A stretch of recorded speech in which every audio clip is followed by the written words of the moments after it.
Schönen guten Abend. Wir befinden uns hier im Kreis Wesel in dem Stadtteil Mölln bei der Grünen Moschee. Es findet heute ein Fastenbrechen statt. Es sind viele Leute eingeladen aus verschiedenen Nationen. Wie Sie sehen, sind hier verschiedene Personen aus verschiedenen Kulturen, aus verschiedenen Religionen, Nationen und Ethnien. Wir werden des Weiteren noch mit den Personen hier ein Interview führen, die nochmal fragen, was sie davon halten, wie sie sich hier fühlen, ob sie sich wohlfühlen. Ich wünsche euch viel Spaß.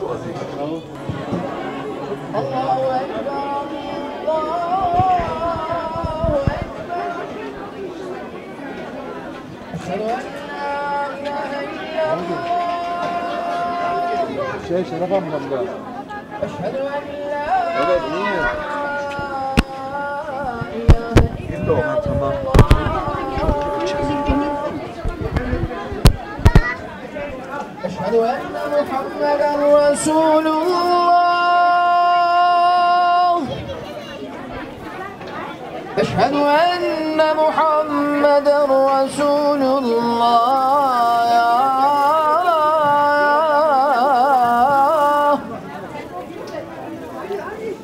حي على الصلاة حي على الصلاة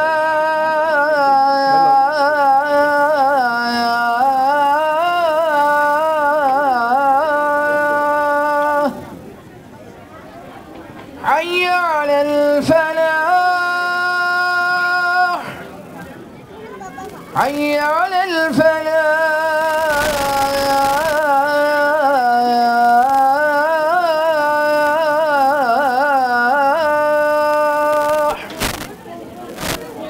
الله أكبر الله أكبر لا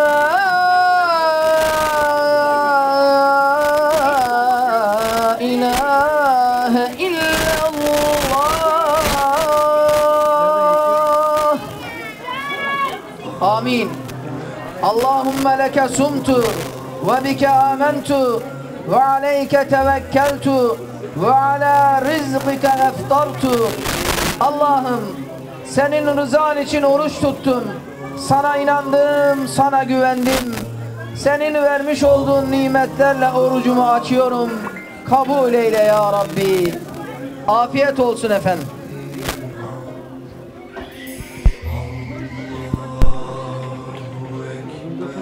Açalım. Geride mi götüreceğiz? Oraya götüreceğiz efendim.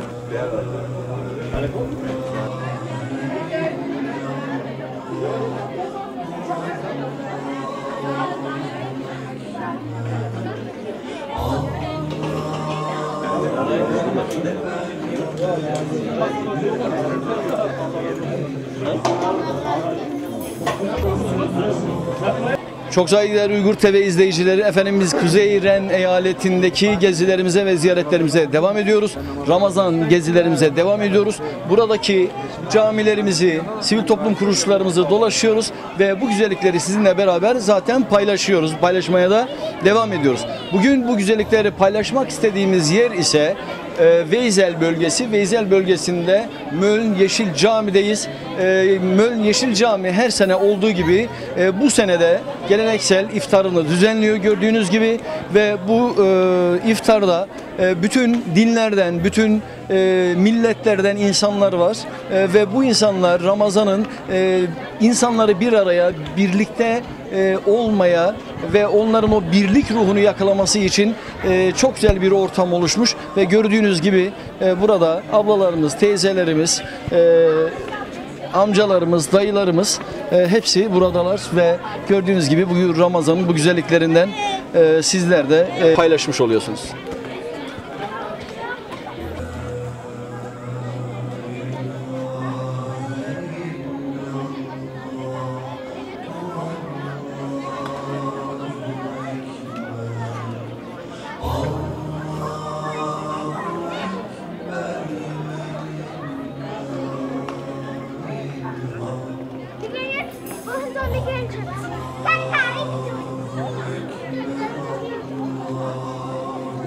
Ja, wir fasten ganz im Tag und wenn die Sonne untergeht, dann wir fangen zu unsere Fasten zu brechen. Ich mache das auch. Okay, ja, machen Sie das auch? Ja, weil es seit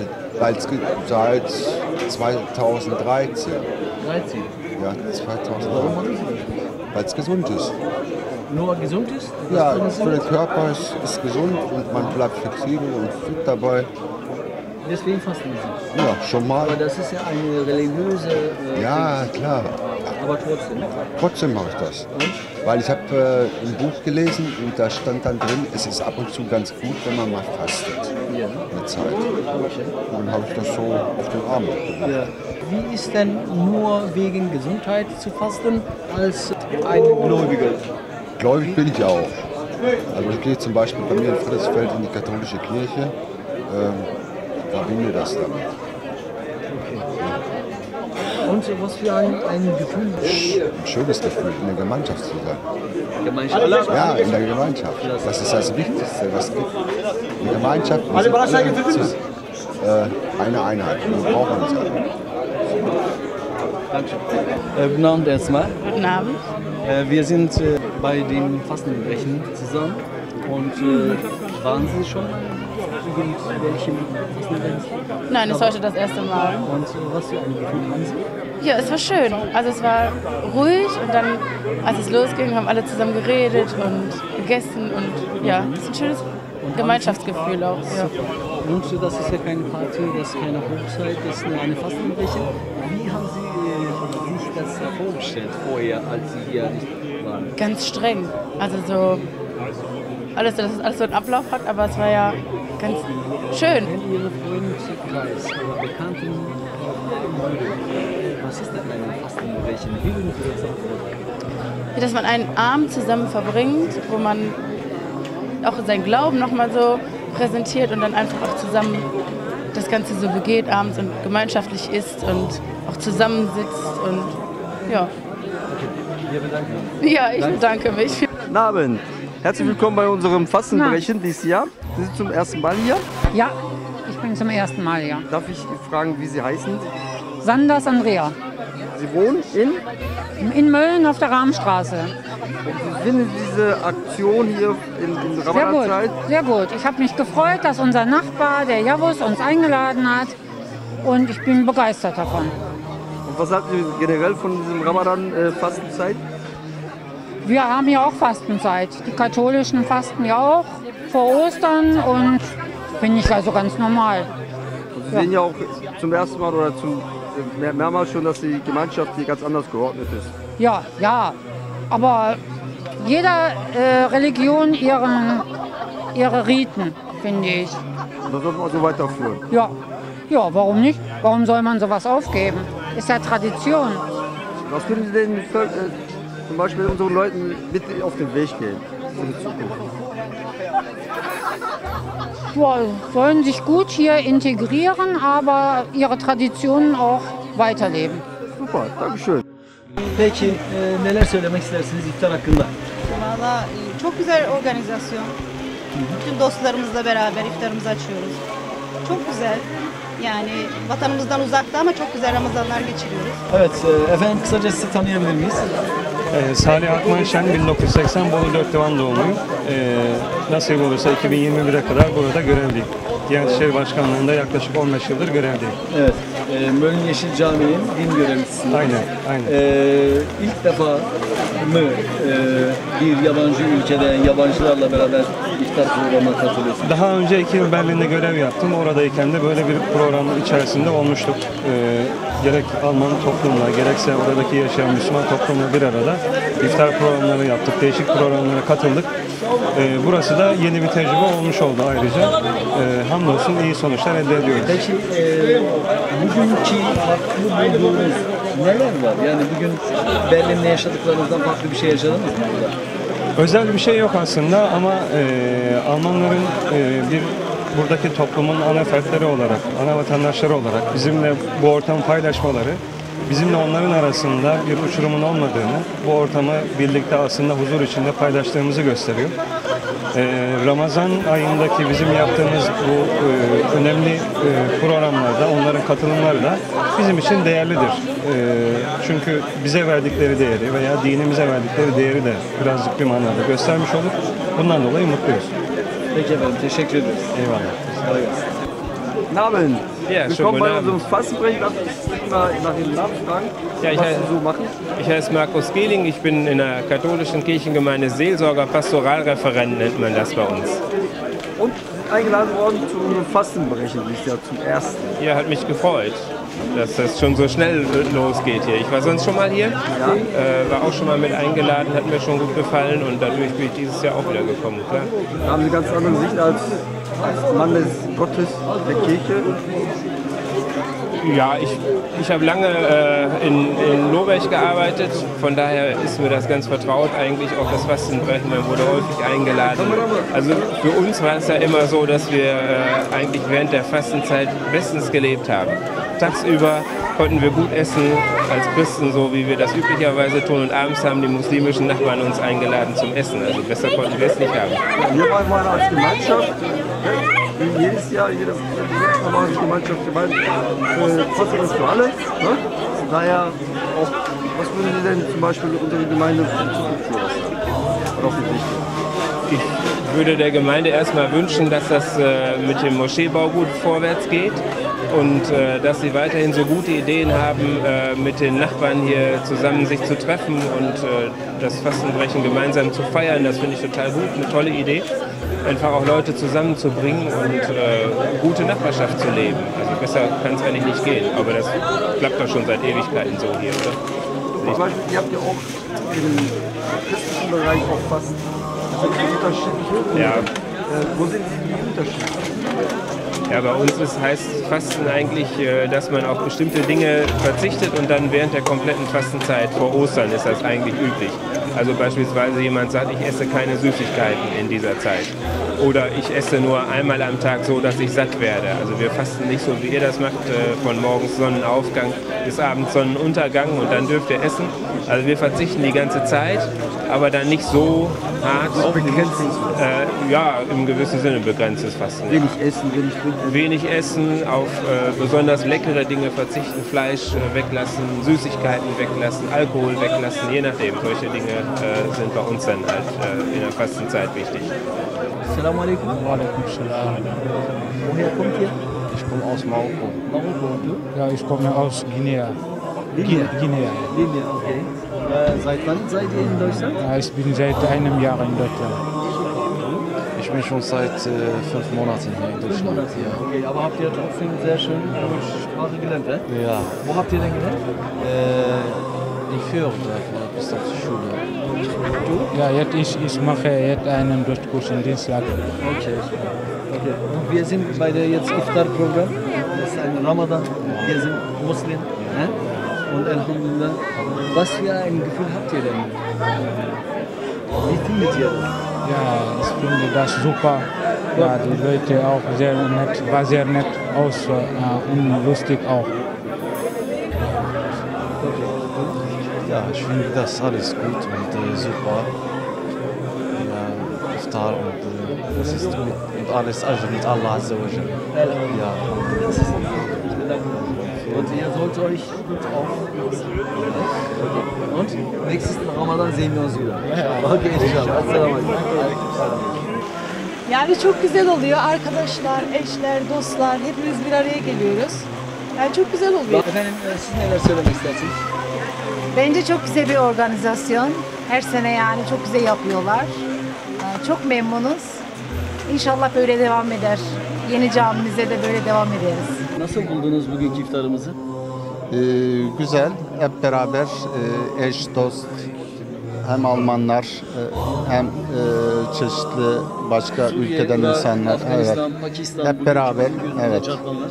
Aynı Ramazan'ın anlamı adı altında güzel bir iftar yemeği yapmışlar arkadaşlar. Allah keselerine bereket versin.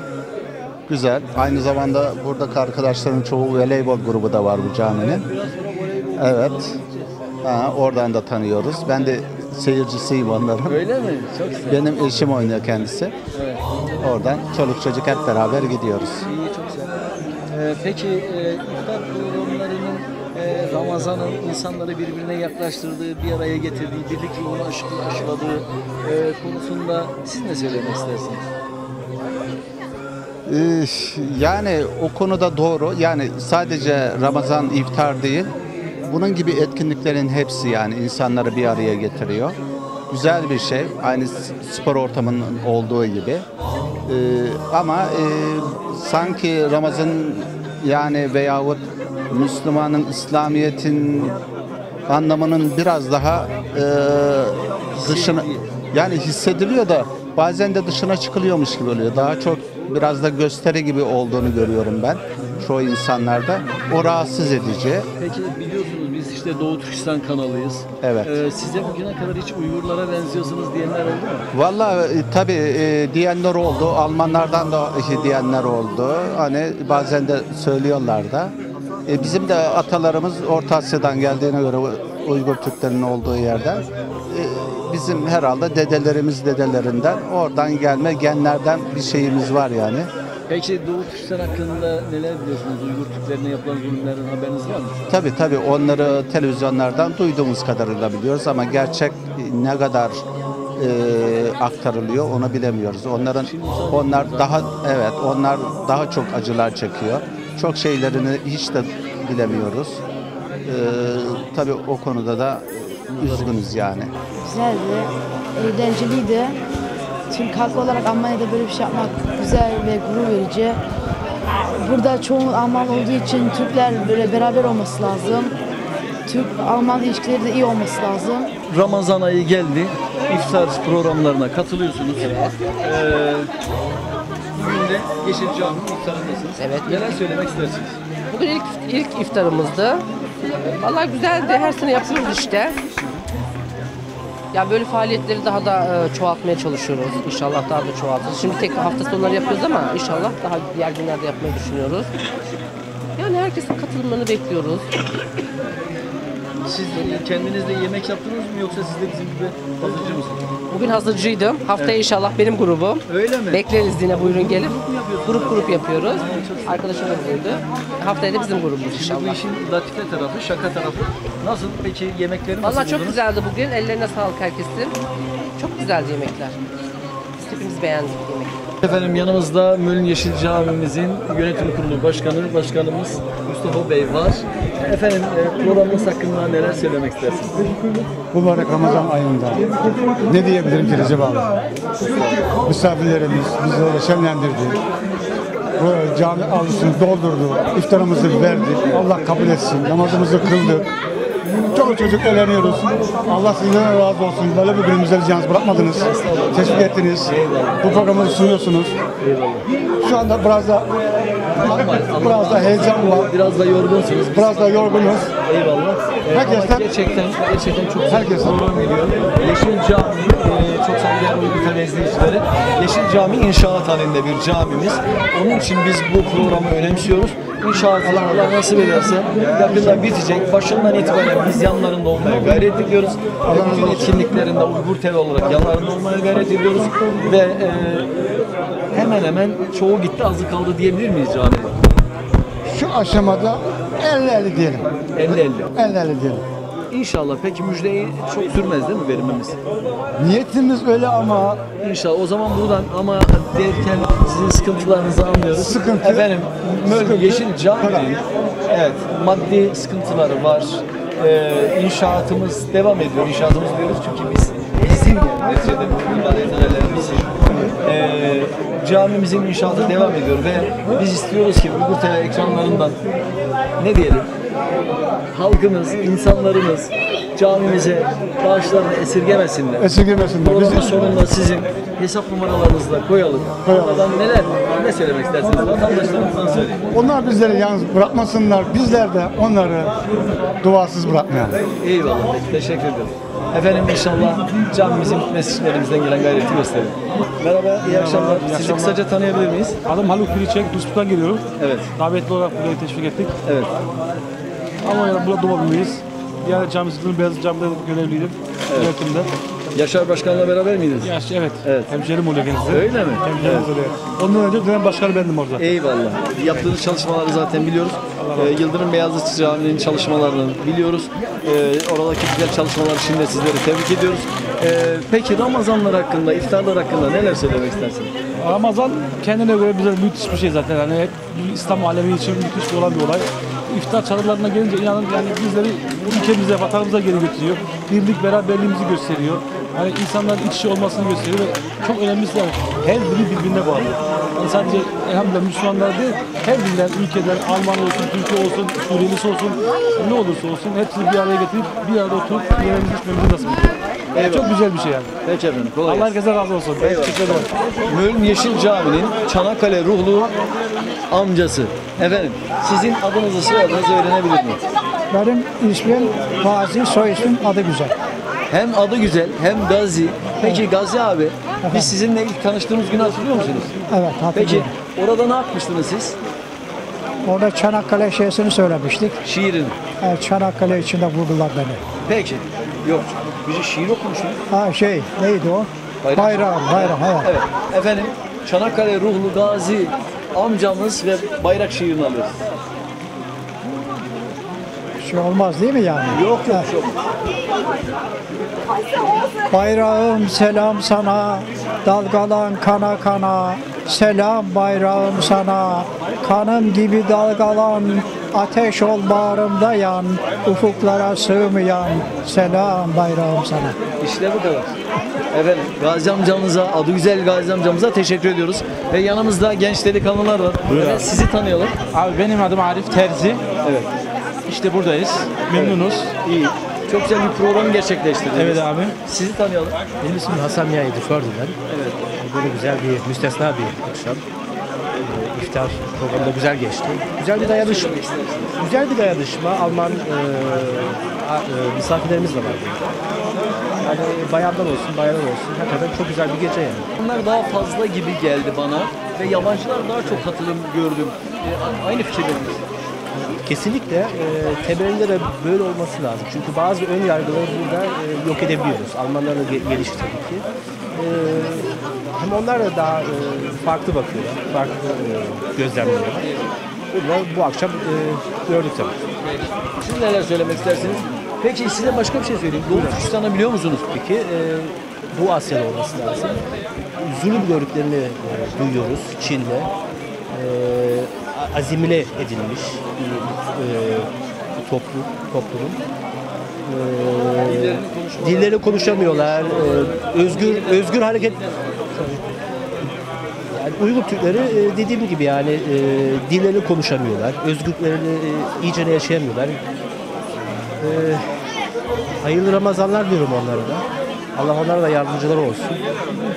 İnşallah bu zulüm bir gün biter. Ve Filistin'den tutun Doğu Türkistan'a kadar bütün Müslümanlar inşallah güzel günleri görecektir. Ja, guten Abend. Ja, guten Abend. Frau? Zipfel. Zipfel, genau. Ja, Sie sind eine Einladung gefolgt zu unserem Fasten. Was fällt Ihnen hier auf? War das gut, war das schlecht? Schlecht würde ich jetzt hier gar nichts finden. Nachdem wir ja schon ein paar Jahre das mal mitmachen durften, hat man natürlich auch Kontakt bekommen zu den Menschen. Aber ich finde das gut. Man könnte sich noch mehr öffnen, dass vielleicht noch mehr, ich sage jetzt mal in Anführungszeichen, Deutsche dabei sind, damit die das eben kennenlernen. Ne? Das sind ja immer die Grenzen, die man dann vielleicht so der eine oder andere hat, weil er es nicht kennt. Waren die Speisen?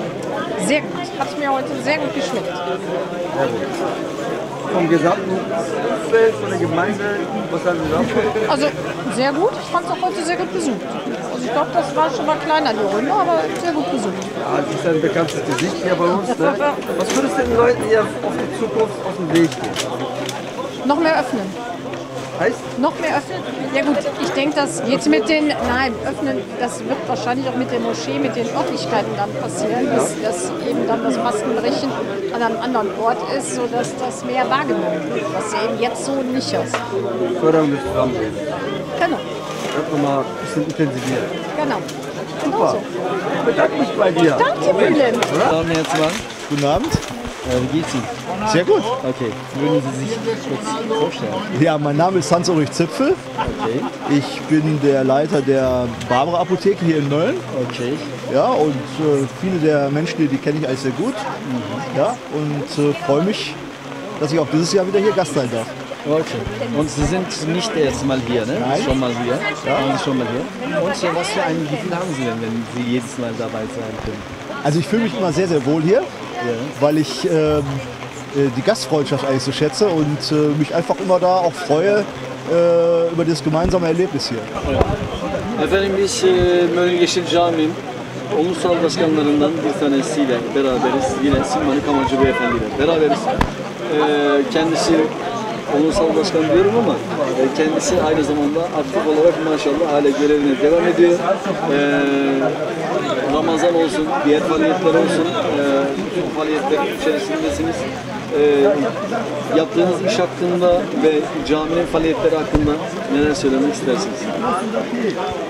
Kısaca söylemek istediğim, bizim hedefimiz Allah nasip ederse Kurban Bayramı'na kadar ve en geç bu senenin sonuna kadar yeni camimize yerleşmeyi hedefliyoruz. Oraya yerleşebilmek için de bize tabii ki sadece kendi üyelerimizin, kendi imkanlarımız yetersiz kalıyor. Hem çevrenin desteğine ihtiyacımız var, çevre camilerin, çevre cemaatlerin, elhamdülillah Müslümanım diyen herkesin desteğine burada ihtiyacımız var. İnşallah onlar da üzerlerine düşeni yaparlar. Peki Ramazan'ın özellikle Yeşil Cami'ye ve buradaki Alman toplumuna neler kattığı kanaatindesiniz? Bölgemizdeki kurum ve kuruluşları şu anda burada görmüş olduğunuz bu Alman misafirlerimizin içerisinde siyasetçilerden tutun, eczacılarımız, eğitim görevlileri, sporsal faaliyetlerde bulunan arkadaşlarımız, kendi yine bizim voleybol takımında oynayan misafirlerimiz var bunların içerisinde. Amacımız Möllen'in 2900 civarında bir nüfusu vardır. Yani 3000'e yakın bir nüfusu vardır Möllen'in. Buradaki birlik beraberliği, yabancı düşmanlığına kesinlikle fırsat vermeme, yer vermeme ve buradaki tabii integre dediğimiz şeyi bu sadece bizim yabancıları ilgilendiren bir konu değil. Bunları da ilgilendiren konudur tabii ki. Burada örf aletlerimizi bunlara da aynı zamanda tanıtmak ve göstermek. Peki efendim, çalışmalarınızın, başarılarınızın devamı diliyoruz. Teşekkür ederim. Efendim bizim Mölln Yeşil Cami'den yapmış olduğumuz yayınımız burada sona eriyor. Ümit ediyoruz daha nice Ramazanlarda, nice iftarlarda ve nice güzel günlerde, nice inşallah Yeşil Cami'nin açılışında da sizlerle beraber olmak istiyoruz. Kendinize iyi bakın. Allah'a emanet olun. Hoşça kalın.